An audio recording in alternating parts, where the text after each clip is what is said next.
ನಮಸ್ಕಾರ. ನ್ಯೂಸ್ 26ಗೆ ಸ್ವಾಗತ.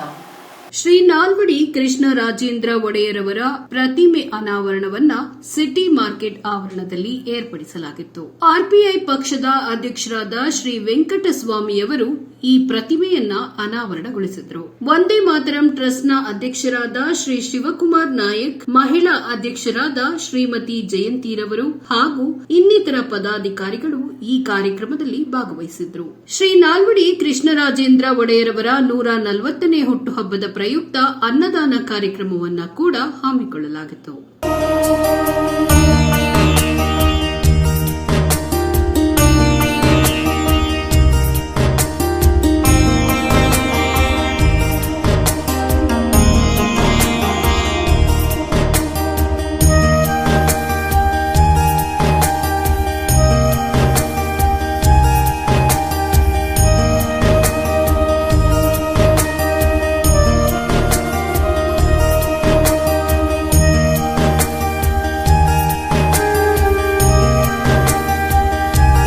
ಈಗಾಗಲೇ 40-45 ವರ್ಷಗಳ 50 ವರ್ಷ ಹೋರಾಟಗಳನ್ನ ಮಾಡಿಕೊಂಡು ಇಡೀ ರಾಜ್ಯದಂತ ದಲಿತರ ಆಶಾಕಿರಣವಾಗಿ, ದಲಿತರ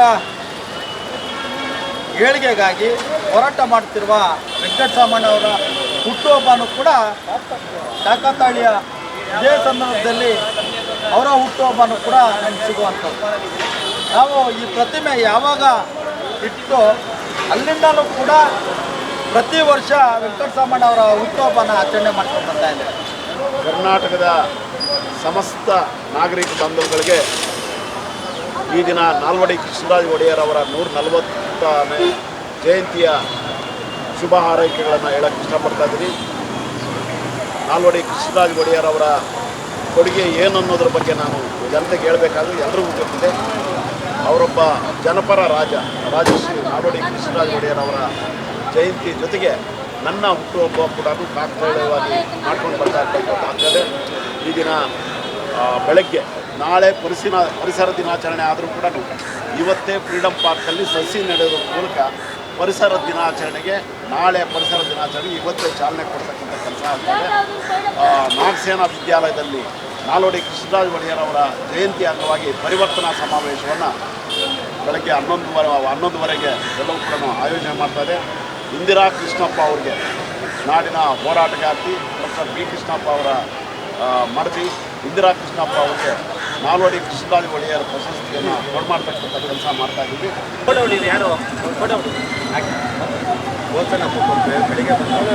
ನಮಸ್ಕಾರ ವೀಕ್ಷಕರು. ನಾಡು ಕಂಡಂಥ ಶ್ರೇಷ್ಠ ಮಹಾರಾಜರು ನಾಲ್ವಡಿ ಕೃಷ್ಣರಾಜ ಒಡೆಯರವರ ವಿಶೇಷವಾದ ಜನ್ಮದಿನಾಚರಣೆ ಅರ್ಥಪೂರ್ಣವಾಗಿ ಆಚರಿಸಿದ್ದಾರೆ.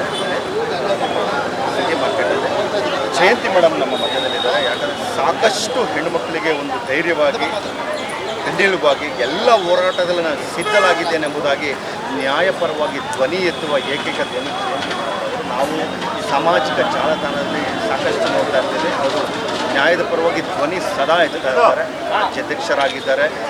ಹೆಣ್ಣು ಮಕ್ಕಳಿಗೆ ಎಲ್ಲಿ ನೋವಾಗುತ್ತೋ ಅವ್ರ ಧ್ವನಿ ಇರುತ್ತೆ. ಇದು ಸತ್ಯ. ಕ್ಲುಪ್ತವಾಗಿ ಮಹಾರಾಜರ ಬಗ್ಗೆ 2 ಮಾತುಗಳು ಮಾತಾಡ್ತಾ ಇರೋ ಜನ್ಮದಿನಾಚರಣೆ. ಮೇಡಮ್ ನಮಸ್ಕಾರ. ಇವತ್ತು ನಮ್ಮ ನಾಲ್ವಡಿ ಜನ್ಮದಿನ ಸಾಕಷ್ಟು ಅಪಾರವಾದ ಕೊಡುಗೆ. ನಾವು ಯಾರ್ಯಾರನ್ನ ಏನು ಮಾಡದೇ ಇರ್ತಕ್ಕಂಥವ್ರು, ಎಲ್ಲೋ ಅಲ್ಪ ಕೆಲಸ ಮಾಡಿದಂಥವ್ರನ್ನ ನಾವೆಲ್ಲ ಎತ್ತಿ ತೋರಿಸ್ತಾ ಇರ್ತೀವಿ. ದಿನವಿಡೀ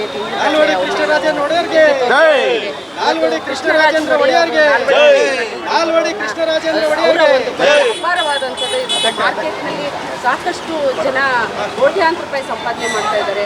ಅಂಥವರೆಲ್ಲ ಇವರೆಲ್ಲ ಇವತ್ತು ಯಾರು ಕೂಡ ಇಲ್ಲಿಗೆ ಬಂದಿಲ್ಲ. ಅವ್ರ ಬಗ್ಗೆ ತಿಳಿಯುವಂಥದ್ದನ್ನ ನನ್ನ ಚಾನಲ್ ಕೂಡ ಅವ್ರ ಬಗ್ಗೆ ಇಂಥ ಜನಗಳಿಗೆ ಒಂದು ಅರಿವನ್ನು ಮೂಡಿಸ್ಬೇಕು. ಆಮೇಲೆ ಅವರು ಒಂದು ಮೈಸೂರ ಮಹಾರಾಜರು, ನಮ್ಮ ದೇಶದ ಕೊಡುಗೆ ಅಂಥ ಒಂದು ವ್ಯಕ್ತಿಯನ್ನು ನಾವು ಹುಟ್ಟಿದಪ್ಪ ಇರೋದ್ರಿಂದ ನಾವು ನಿನ್ನೆಯಿಂದಲೂ ಕೂಡ ಒಂದು ಇಲ್ಲಿ ನಮ್ಮ ಶಿವಕುಮಾರ್ ನಾಯಕ್ ಅವ್ರದ್ದು ಒಂದು ಪ್ರತಿಮೆಯನ್ನು ಸಾಕಷ್ಟು ಕಷ್ಟ ಬಿದ್ದು ಮಾಡಿದ್ದಾರೆ, ಪ್ರತಿಷ್ಠಾಪನೆ ಮಾಡಿದ್ದಾರೆ. ನಮಸ್ಕಾರ. KR ಮಾರ್ಕೆಟ್ ಒಂದು ಏನಂದರೆ ಎಲ್ರಿಗೂ ಗೊತ್ತಿರೋ ಥರ ಸಾವಿರಾರು ಜನ ಬರ್ತಾರೆ, ಏನು ಬೇಕು ಬಿಸ್ನೆಸ್ ಮಾಡ್ಕೊಂಡು ಹೋಗ್ತಾ ಇದ್ದಾರೆ. KR ಮಾರ್ಕೆಟ್ ಅನ್ನೋದು ಏನಂತ ಯಾರಿಗೂ ಗೊತ್ತಿಲ್ಲ. ನಮಗೆ ಇದೊಂದು ಕೊಡುಗೆ ನಮ್ಮ ಮೈಸೂರು ಮಹಾರಾಜರು ಕೃಷ್ಣರಾಜ ಒಡೆಯರ್ ಅವರ ಒಂದು ಅರಮನೆ ಥರ ಇತ್ತು ಆ ಕಾಲದಲ್ಲಿ. ಎಲ್ರಿಗೂ ಒಂದು ಗಿಫ್ಟ್ ಥರ ಕೊಟ್ಟಿದ್ದಾರೆ. ಯಾರೋ ಕೂಲಿಯವರು ಒಂದು ಜೀವನ ಮಾಡ್ಕೊಂಡು ಏನೋ ಒಂದು ಬಿಸ್ನೆಸ್ ಮಾಡ್ಕೊಂಡು ಹೋಗಿ ಅಂತ ಈ ಬಿಸ್ನೆಸ್ನ ಎಲ್ಲಿಗೂ ತಗೊಂಡೋಗಿದ್ದಾರೆ. ಅವ್ರಿಗೂ ನೆನಪಿಸ್ತಂತನೂ ಇಲ್ಲ ಯಾರು. ಏನೋ ಇಷ್ಟೊಂದು ಯಾರೋ ಇವತ್ತಿನ ಕಾಲದಲ್ಲಿ 100 ರೂಪಾಯಿ ಕೊಟ್ಟರೆ 100 ಸತಿ ನೆನೆಸ್ಕೊಂಡಿದ್ದಾರೆ.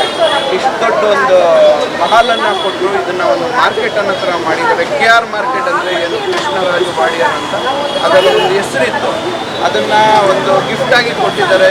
ನಮ್ಮ ದೇಶ ಕಂಡಂಥ ರಾಜ್ಯ ಕಂಡಂಥ ಮಹಾನ್ ರಾಜರು ನಾಲ್ವಡಿ ಕೃಷ್ಣರಾಜ ಒಡೆಯರ್. ಯಾಕಂದರೆ ಅವರ ಕೊಡುಗೆ ಅಪಾರವಾದದ್ದು, ಶ್ರೇಷ್ಠವಾದದ್ದು. ಆ ಕೊಡುಗೆಯನ್ನು ಎಷ್ಟೋ ನಮ್ಮ ಕರ್ನಾಟಕ ಜನತೆ ನೆನೆಸ್ಕೊಂಡಿಲ್ಲ. ಕೃಷ್ಣರಾಜೇಂದ್ರ ಒಡೆಯರ್ ರಾಜರ ಎಂಬುದಾಗಿ ನಾವು ಹೇಳೋ ಪರಿಸ್ಥಿತಿ ಬಂದಿದೆ ನಮ್ಮ ರಾಜ್ಯಕ್ಕೆ. ತುಂಬ ದುರದೃಷ್ಟ.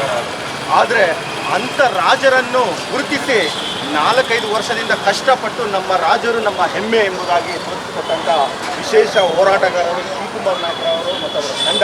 ಯಾಕಂದರೆ ನಮಗೆ ತಂದೆ ತಾಯಿ ಯಾರಂತ ಗೊತ್ತು, ನಮ್ಮ ರಾಜರು ಯಾರಂತ ತಿಳಿದುಕೊಳ್ಳೋದು ತುಂಬ ವಿಶೇಷವಾದದ್ದು. ಯಾಕಂದರೆ ಈ ದಿನ ಮಾರ್ಕೆಟಲ್ಲಿ ಎಷ್ಟೋ ಜನ ಒಂದು ವಾಸ ಮಾಡ್ತಾ ಇದ್ದಾರೆ, ಮಾರ್ಕೆಟಲ್ಲಿ ಜೀವನ ನಡೆಸ್ತಾ ಇದ್ದಾರೆ. ಆ ಜೀವನಕ್ಕೆ ಆಧಾರ ಸ್ತಂಭ ನಮ್ಮ ರಾಜರೆಂಬುದಾಗಿ ಎಷ್ಟೋ ಜನ ಮರ್ತಿದ್ದಾರೆ. ಅದನ್ನು ಗುರುತಿಸಿ ಇವತ್ತು ಜನ್ಮ ದಿನಾಚರಣೆ ವಿಶೇಷವಾಗಿ ಆಚರಣೆ ಮಾಡಿದ್ದಾರೆ. ಏನು ನೋವು ಅಂದರೆ ಇಲ್ಲಿರೋರಿಗೆ ಎಷ್ಟೋ ಒಳಗಡೆ ಕೆಲಸ ಮಾಡ್ತಾರೆ, ವ್ಯಾಪಾರ ಮಾಡ್ತಾ ಇದ್ದಾರೆ. ಅದಕ್ಕೆ ಮೂಲ ಸ್ತಂಭ ನಮ್ಮ ರಾಜರು. ಅದನ್ನು ನೆನೆಸ್ಕೊಂಡು ಸಹ ಯಾರು ಬಂದಿಲ್ಲ. ತುಂಬ ನೋವಾಗುತ್ತೆ. ಅದನ್ನು ನೆನೆಸಿ ನಮ್ಮ ಒಂದೇ ಮಾತೃ ಸಂಘಟನೆ ಒಕ್ಕೂಟದ ಅಧ್ಯಕ್ಷರು ಶಿವಕುಮಾರ್ ನಾಯ್ಕರ್ ಅವರು ಮಾಡಿದಂಥ ಸಾಕಷ್ಟು ಹೋರಾಟಗಳಲ್ಲಿ ಇದು ವಿಶೇಷವಾದ ಹೋರಾಟ. ಯಾಕಂದರೆ ನಮ್ಮ ರಾಜರನ್ನು ಪರಿಚಯಿಸುವುದು, ಅವರನ್ನು ವಿಶೇಷವಾಗಿ ಕಾಣುವುದು ವಿಶೇಷ ಎಂಬುದಾಗಿ ತೋರಿಸಿಕೊಟ್ಟಂಥ ಶಿವಕುಮಾರ್ ನಾಯ್ಕರು ನಮ್ಮ ಮಧ್ಯದಲ್ಲಿದ್ದರೆ ಸೂಕ್ತವಾದ ಮಾತುಗಳು ಮಾತಾಡ್ತಾರೆ. ಇವತ್ತು KR ಮಾರ್ಕೆಟ್ನಲ್ಲಿ ನಾನು ಕೂಡ ಒಬ್ಬ ಫುಟ್ಬಾಲ್ ವ್ಯಾಪಾರಿ. ಸಾಕಷ್ಟು ಜನ ಇಲ್ಲಿ ಲಕ್ಷಾಂತರ ರೂಪಾಯಿ ದುಡಿಯೋರಿದ್ದಾರೆ, ಸಾವಿರಾರು ರೂಪಾಯಿ ದುಡಿಯೋರಿದ್ದಾರೆ. ಒಂದು ಹಂತದಲ್ಲಿರುವಂಥ ಸಾಕಷ್ಟು ಜನರಿದ್ದಾರೆ. ಆದರೆ ಬೇರೆ ಯಾವುದೇ ಒಂದು ಕರ್ನಾಟಕ ರಾಜ್ಯದಲ್ಲಿ ಆ ಒಂದು ಊರಿಗೆ ಒಂದು ವಿಶೇಷವಾದ ಒಂದು ಯಾವುದೋ ಒಂದು ಕೊಡುಗೆ ಇರುತ್ತೆ. ಇವತ್ತು ಯಾತಕ್ಕಾಗಿ ನಾವು ರಾಜ್ಕುಮಾರ್ನ ಇಡ್ತೇವೆ, ಈ ರಾಜ್ಯದ ಸಾಕಷ್ಟು ಜನರು ಬದಲಾವಣೆ ಆದಂಥದ್ದು. ಇವತ್ತು ಬಂಗಾರದ ಮನುಷ್ಯ ಆಗ್ತಾ ಇದೆ. ಇವತ್ತು ವಿಷ್ಣುವರ್ಧನ್ ಅವರ ಪ್ರತಿಮೆ ಇಡ್ತೇವೆ, ಶಂಕರ್ ನಾಗರ್ ಅವರ ಪ್ರತಿಮೆ ಇಡ್ತೇವೆ.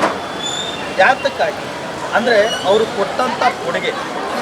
ಅದೇ ರೀತಿ ಇವತ್ತು ಮಹಾರಾಜರು ಏನು ಕೊಟ್ಟಿದ್ದಾರೆ, ಇಡೀ ರಾಜ್ಯಕ್ಕೆ ನೀರು ಕೊಟ್ಟಂಥವ್ರು, ಇಡೀ ರಾಜ್ಯಕ್ಕೆ ಮೀಸಲಾತಿ ಕೊಟ್ಟಂಥವ್ರು, ವಿದ್ಯುತ್ ಕೊಟ್ಟಂಥವ್ರು, ಸಮಗ್ರವಾಗಿ ಅಭಿವೃದ್ಧಿ ಮಾಡಿದಂಥವ್ರು. ಇವತ್ತು KR ಮಾರ್ಕೆಟ್ 140ನೇ ವರ್ಷದ ಜಯಂತಿ ಅವ್ರದ್ದು.